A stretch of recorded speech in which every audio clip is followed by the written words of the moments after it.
Karbala क्या है और करबला का नाम आते ही इनकी आंखों में आंसू क्यों आ जाते हैं।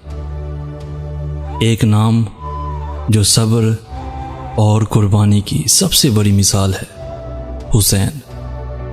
हुसैन मोहम्मद के नवासे और हज़रत अली और शहज़ादी फ़ातिमा ज़हरा सलामुल्लाह अलैहा के बेटे, जो मदीने में 626 हिजरी में पैदा हुए। हुसैन ख़ानदान बनी हाशिम के एक चिराग थे। उनका किरदार इतना पाक और साफ था कि आज कोई भी इंसान वो मयार सोचने तक की भी कुव्वत नहीं रखता। सिर्फ किरदार ही नहीं बल्कि हमारे हुसैन बहुत हसीन भी थे। उस ज़माने में एक बादशाह था, यजीद, माविया का बेटा। बुराई, जुल्म, हरामकारियों की एक मिसाल था। इस्लाम को सिर्फ नाम को मानता था, मगर हर वो हरकत करता था जो हराम है। उसकी हुकूमत कई मुल्कों तक थी, मगर एक बात उसको परेशान करती थी, वो थी बनी हाशिम का ख़ानदान, यानी इमाम हुसैन का घराना, जो मुखालफत करते थे उसकी। यजीद ने मदीने के हाकिम मरवान को बुलाया और कहा, जाओ जाके हुसैन से कहो कि मेरी बैयत करे और अगर ना माने तो कत्ल कर देना उनको। इमाम हुसैन ने इनकार कर दिया। आप अकेले नहीं थे, बनी हाशिम का ख़ानदान वो था कि जिनका एक एक मर्द लाखों की फौज पर भारी था। अब्बास, अलमदार, अली अकबर और ख़ुद इमाम हुसैन जैसे जंगजू, जिनसे बड़े बड़े सूरमा खौफ खाते थे। यहाँ तक कि इस घर के बच्चे बड़ों बड़ों पर भारी थे।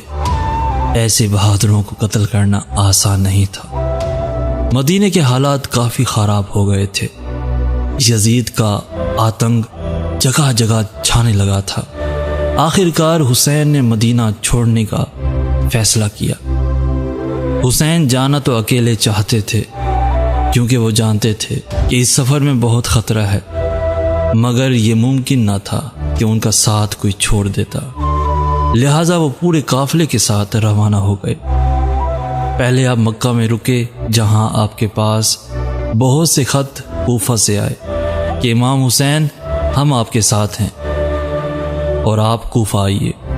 आपने कूफे के हालात का जायज़ा लेने अपने चाचाजाद भाई हज़रत मुस्लिम को भेजा। शुरुआत में तो कूफा के लोगों ने मुस्लिम का इस्तकबाल किया और उनका भरोसा जीता, जिसको देखकर मुस्लिम ने हुसैन को ख़त लिखा कि कूफा आना महफूज है। मगर बाद में इब्न ज़ियाद के डर से कूफे वालों ने अपनी फितरत के मुताबिक हज़रत मुस्लिम का साथ छोड़ दिया और इब्न ज़ियाद ने मुस्लिम का कत्ल करवा दिया।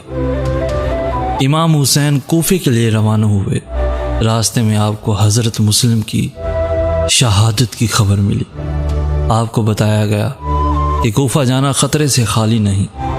हुसैन रुके और एक बार अपने लश्कर को इस ख़तरे से आगाह किया और कहा, हम जिस सफ़र पर जा रहे हैं उसमें शहादत है। कोई भी ऐसा न था जो पीछे हटा, यहाँ तक कि औरतें और बच्चे इमाम के साथ थे। काफिला आगे बढ़ा। हुसैन का मकसद जंग नहीं था, वो अमन चाहते थे, मगर यजीद तो इमाम को कत्ल करने पर आमादा था। उसने पूरे लश्कर पर खाना और पानी बंद कर दिया ताकि बनी हाशिम कमज़ोर हो जाएं और जंग न कर सके। नहर फ़ुरात पर फौजें लगा दी ताकि कोई पानी न ले सके। कूफा पहुंचने से पहले यजीद ने इमाम हुसैन के लश्कर को हज़ारों फौजों से घेर कर करबला में रोक दिया। हुसैन अब ना वापस मदीने जा सकते थे और ना ही कूफा।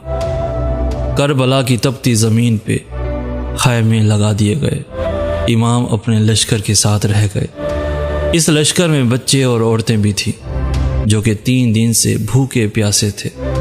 सिर्फ इतना ही नहीं, एक 6 महीने का बच्चा जिसका नाम अली असगर था, इमाम हुसैन का बेटा। क्या कोई आम बच्चा 3 दिन तक भूखा प्यासा रह सकता है? नहीं, बिल्कुल नहीं। ये कोई आम इंसान नहीं थे, ये बनी हाशिम थे। जंग शुरू हुई। अब एक के बाद एक शहीद होते गए। हज़रत अब्बास, जनाब कासिम, ओनो मोहम्मद और 6 महीने के अली असगर, जिनको बहुत ही बेरहमी से कत्ल कर दिया गया।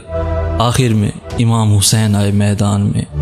3 दिन के भूखे प्यासे हुसैन ने वो जंग की कि लोग मौला अली की जंग सफ़ीन भूल गए। यजीद का लश्कर कूफे की दीवारों से टकरा रहा था। इमाम को रोकना आसान नहीं था। हुसैन इतना ज़ख्मी हो गए थे कि उनसे जंग नहीं हो पा रही थी। हुसैन ज़मीन पे आ गिरे और शिमर ने 3 दिन के भूखे प्यासे हुसैन को शहीद कर दिया।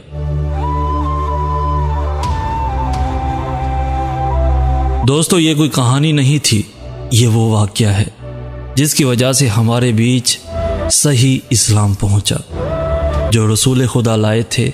अगर हुसैन अपनी जान ना कुर्बान करते तो पता नहीं हम तक कौन सा इस्लाम पहुंचता। इमाम हुसैन की बहन ज़ैनब, जिन्होंने अपने पूरे घर को उजड़ते देखा, जिन्होंने अपने ख़ानदान के बच्चे बच्चे को कत्ल होते देखा, उनको पुरसा देते हैं, रोते हैं, सीना पीटते हैं और दुआ करते हैं, शहज़ादी ज़ैनब हमारा पुरसा कबूल करे। हम पूछते नहीं हैं हुसैन को, सजदा तो सिर्फ अल्लाह का करते हैं, मगर दिल में इतनी मोहब्बत है हुसैन की कि वो इबादत लगती है। इस्लाम के दामन में बस इसके सिवा क्या है? एक सब्र यदुल्ला है और एक सजदा शबीर। सजदा शबीर।